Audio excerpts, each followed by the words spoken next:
हमारे उद्धारकर्ता मुक्तिदाता प्रभु यीशु मसीह के सामर्थ्य नाम में आप सबको जय मसीह की। परमेश्वर हम सबको आशीष दे। आज का वचन तो वीडियो को लाइक करना, शेयर करना और चैनल को सब्सक्राइब जरूर कर लेना। परमेश्वर आप सबको आशीष दे। तो आइए वीडियो को शुरू करते हैं। हम एक वचन और पढ़ते हैं, हम एक बाइबल के पद से पढ़ते हैं कि एक राजा के जीवन में उसकी आंखों ने कैसे गिरावट डाली। मेरे प्रियो, जिंदगी भर उसका पाप है ना, आज तक हम पढ़ रहे हैं, सिर्फ उसकी नज़रों ने उसको पाप में गिरा दिया था। हालेलुया।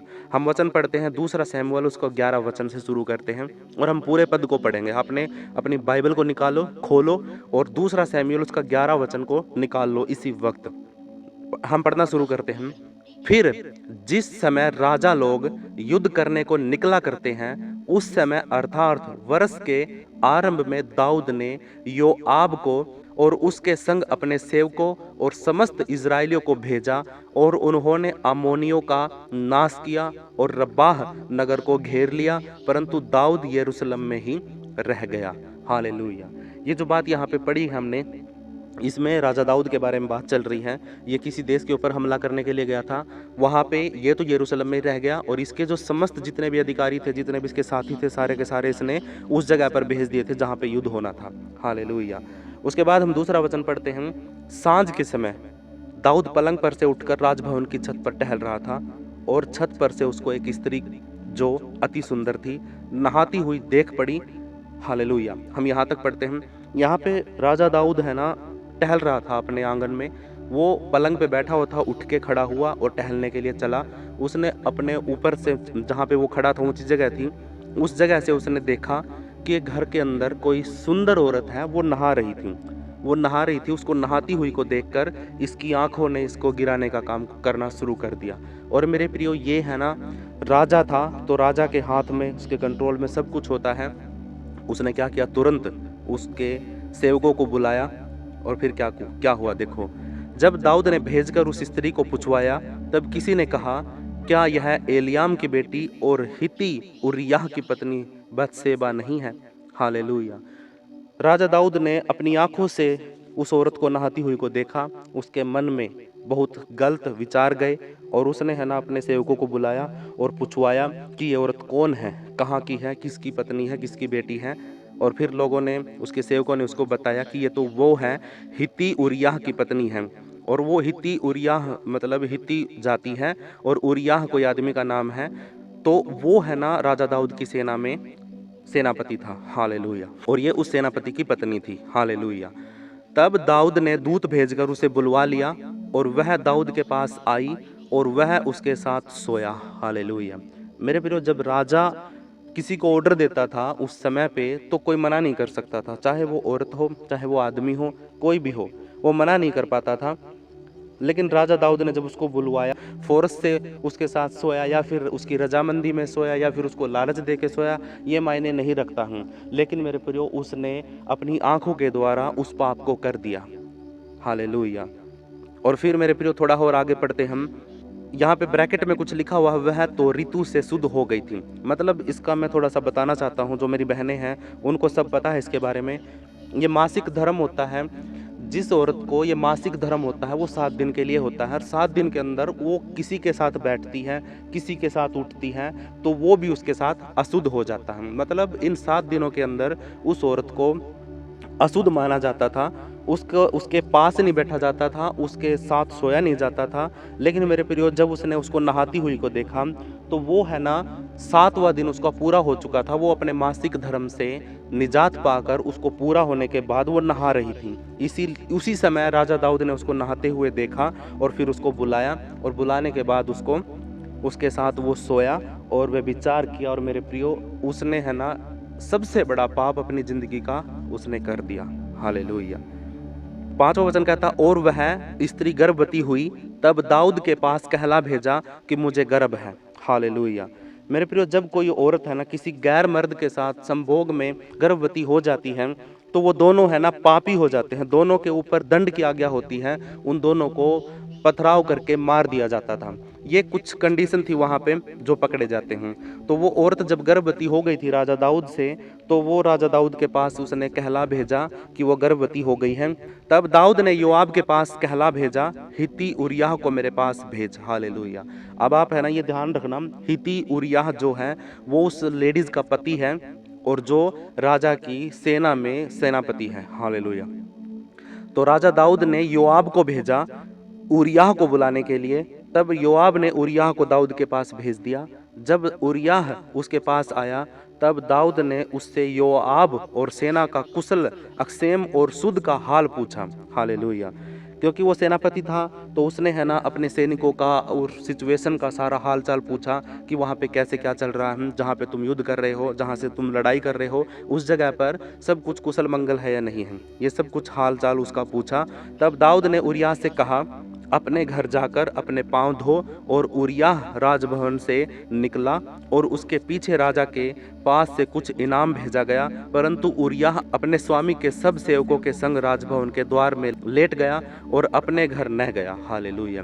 यहाँ पे मेरे प्रिय राजा दाऊद अपने पाप को छुपाना चाहता था। वो उरिय्याह को उसकी पत्नी के पास भेजना चाहता था कि वो अपनी पत्नी के पास जाए और उसके साथ सोए, जिससे इसका पाप छुप जाए। हालेलुया।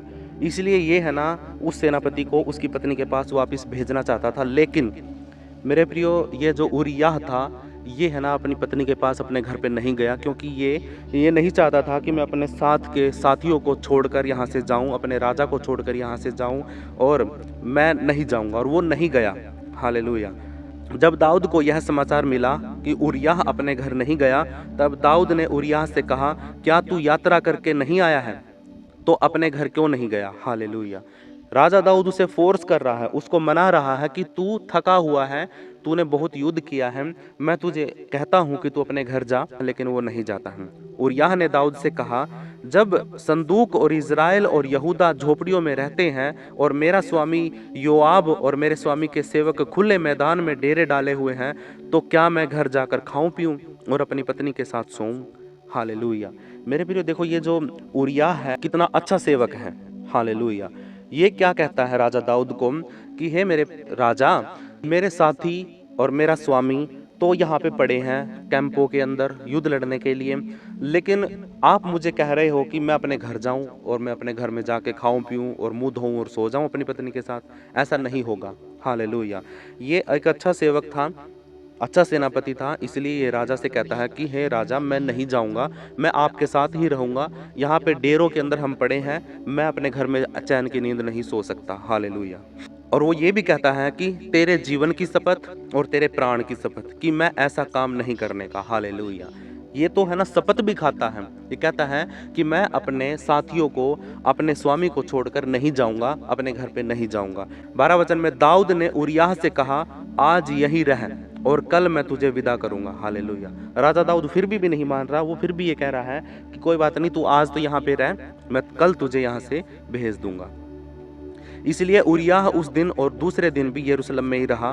तब दाऊद ने उसे न्योता दिया और उसने उसके सामने खाया पिया और उसी ने उसे मतवाला किया, और सांझ को वह अपने स्वामी के सेवकों के संग अपनी चारपाई पर सोने को निकला, परंतु अपने घर न गया। हालेलुया।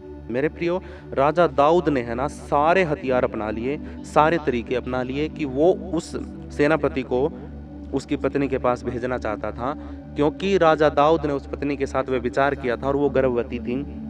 अब ये बात है ना, जब किसी का पति तो कहीं नौकरी पे ड्यूटी पे गया हुआ है और उसकी पत्नी गर्भवती हो जाती है, तो मेरे प्रियो ये है ना मतलब बहुत ही शर्म की बात होती है और ये बेइज्जती की बात होती है। इसीलिए राजा दाऊद है ना उसकी पत्नी के साथ व्यभिचार कर चुका था और वो गर्भवती हो चुकी थी। इसीलिए राजा दाऊद सारे हथियार, सारे तरीके अपनाकर उस उरिय्याह को उसकी पत्नी के पास भेजना चाहता था, लेकिन वो किसी भी तरीके से नहीं गया। राजा दाऊद ने उसको नशा करवाया, उसको अच्छे तरीके से खिलाया पिलाया, अपने पास बिठाया, और फिर भी राजा दाऊद के पास से वो नहीं गया। हालेलुया। 14 वचन में कहता, सवेरे दाऊद ने योआब के नाम पर एक चिट्ठी लिखकर उरिय्याह के हाथ से भेज दी। उस चिट्ठी में यह लिखा था, सबसे घोर युद्ध के सामने उरिय्याह को रखना, तब उसे छोड़कर लौट आओ कि वह घायल होकर मर जाए। हालेलुया। मेरे प्रियो देखो, एक तो पाप कर दिया उसने अपनी नज़र के कारण, आंखों के कारण। दूसरा पाप वो कर रहा है उसको मरवा के। हालेलुया। वो क्या करता है, अपने खास सेनापति के को बुलवाता है और उसको एक चिट्ठी लिखता है कि कहता है कि जहाँ पर युद्ध हो रहा है ना, वहाँ पे इस हित्ती ऊरिय्याह को वहाँ पे भेजो और वहाँ पे भेजकर उसको अकेला वहाँ पे छोड़ दो और ये वहीं पर युद्ध के अंदर मर जाएगा। हालेलुया। मरने के लिए उसको छोड़ा वहाँ पे। अतः योआब ने नगर को अच्छी रीति से देखभाल कर जिस स्थान में वह जानता था कि वीर है, उसी में ऊरिय्याह को ठहरा दिया। तब नगर के पुरुषों ने निकलकर योआब से युद्ध किया और लोगों में से अर्थात दाऊद के सेवकों में से कितने मारे गए और उनमें हित्ती ऊरिय्याह भी मर गया। हालेलुया। तब योआब ने दूत को भेजकर दाऊद को युद्ध का पूरा हाल बताया और दूत को आज्ञा दी, जब तू युद्ध का पूरा हाल राजा को बता दे, तब यदि राजा क्रोध में कहने लगे, तुम लोग लड़ने को नगर के ऐसे निकट क्यों गए? क्या तुम न जानते थे कि वे शहरपनाह पर से तीर छोड़ेंगे? यरूब्बेसेत के पुत्र अबीमेलेक को किसने मार डाला? क्या एक स्त्री ने शहरपनाह पर से चक्की का उपरला पाट उस पर ऐसा न मारा कि वह तेबेस में मर गया? फिर तुम शहरपनाह के ऐसे निकट क्यों गए? हालेलुया। यहाँ पे ये जो राजा का खास सेवक था, जिसने युद्ध के अंदर उस ऊरिय्याह को मरवा दिया था, मरवाने के बाद वहाँ से एक दूत को राजा दाऊद के पास भेजा कि राजा दाऊद को है ना पूरे युद्ध का हाल बताना कि कैसे कैसे करके ऊरिय्याह भी मर गया और कुछ सैनिक भी मर गए। तो तू यह कहना, तेरा दास ऊरिय्याह हित्ती भी मर गया। तब दूत चल दिया और जाकर दाऊद से योआब की सब बातों का वर्णन किया। दूत ने दाऊद से कहा, वे लोग हम पर प्रबल होकर मैदान में हमारे पास निकल आए, फिर हमने उन्हें फाटक तक खदेड़ा। तब धनुर्धारियों ने शहरपनाह पर से तेरे जनों पर तीर छोड़े और राजा के कितने जन मर गए और तेरा दास ऊरिय्याह हित्ती भी मर गया। दाऊद ने दूत से कहा, योआब से यह कहना, इस बात के कारण उदास न हो, क्योंकि तलवार जैसे इसको वैसे उसको नष्ट करती है। तू नगर के विरुद्ध अधिक दृढ़ता से लड़कर उसे उलट दे और तू उसे हियाव बंधा। हालेलुया। फिर राजा दाऊद है ना ये सारी बातें सुनकर राजा दाऊद उस दूत को बोलता है कि जिसने तुझे भेजा है ना उसके पास जा, उसको बोल कि डरने की जरूरत नहीं है, टेंशन लेने की जरूरत नहीं है, सबको उखाड़ दे, शहरपनाह को पलट दे। ये सारी बातें फिर वो है ना राजा दाऊद उस दूत को बोलता है। हालेलुया। जब ऊरिय्याह की स्त्री ने सुना कि मेरा पति मर गया है, तब वह अपने पति के लिए रोने पीटने लगी। और जब उसके विलाप के दिन बीत चुके, तब दाऊद ने उसे बुलवाकर अपने घर में रख लिया और वह उसकी पत्नी हो गई और उसके पुत्र उत्पन्न हुआ। परंतु उस काम से जो दाऊद ने किया था, यहोवा क्रोधित हुआ। हालेलुया। मेरा कहने का मतलब यहाँ तक लेके आना था आपको। हालेलुया। अगर बीच में कोई बात नहीं समझ में आई है तो आप या तो कमेंट में मुझसे पूछ सकते हैं या फिर अपनी बाइबल के अंदर से पढ़कर इस बात को समझ सकते हैं। हालेलुया। मेरे प्रियो, राजा दाऊद के भजन संहिता को पढ़ते हैं हम। हालेलुया। उसके गीतों को हम गाते हैं, लेकिन मेरे प्रियो देखो उसने कैसा पाप किया। हालेलुया। किस कारण से? मेरा जो ये पॉइंट था, कहने का मतलब ये था कि हम है ना अपनी आंखों से पाप करते हैं। हमारी आंखों का कंट्रोल अगर हमारे ऊपर नहीं है तो मेरे प्रियो हम ऐसे इस तरीके से डबल पाप में पड़ते हैं। और जो कुछ भी हमने परमेश्वर के लिए किया या परमेश्वर ने हमें दिया, हम छोटी सी गलती के कारण, छोटी सी कमी के कारण वो सब कुछ खो देते हैं। हालेलुया। तो मेरे प्रियो देखो, राजा दाऊद ने पहले व्यभिचार किया अपनी आंखों को देखने के कारण। उसके बाद उस पाप को छुपाने के लिए उसने क्या किया, उसने उस आदमी को मरवा दिया। मरवाने के बाद फिर धीरे धीरे करके राजा दाऊद ने स्थिति को कंट्रोल किया। लेकिन ये सब कुछ उसने कर तो लिया, लेकिन मेरे प्रियो जिस परमेश्वर का वो दास था, जिस परमेश्वर को वो जानता था, वो परमेश्वर उससे बहुत नाराज हुआ, क्रोधित हुआ, गुस्सा हुआ। हालेलुया। तो हमें परमेश्वर के क्रोध को नहीं देखना है, हमें परमेश्वर के प्रेम को ही देखना है, उसके दयालुता को देखना है। तो इसीलिए मेरे प्रियो अपनी आंखों पर कंट्रोल करना है। तो मेरे परमेश्वर के लोगों, आज की वीडियो में इतना ही। मिलते हैं कल की वीडियो में। अब बाकी की जो बातें हैं वो सारी हम अगली वीडियो में करेंगे। परमेश्वर आप सबको आशीष दे। प्लीज़ इस वीडियो को लाइक करें, शेयर करें और चैनल को सब्सक्राइब जरूर करें। अगले पार्ट को आप सबने जरूर देखना है। परमेश्वर आप सबको आशीष दे। सबको जय मसीह की।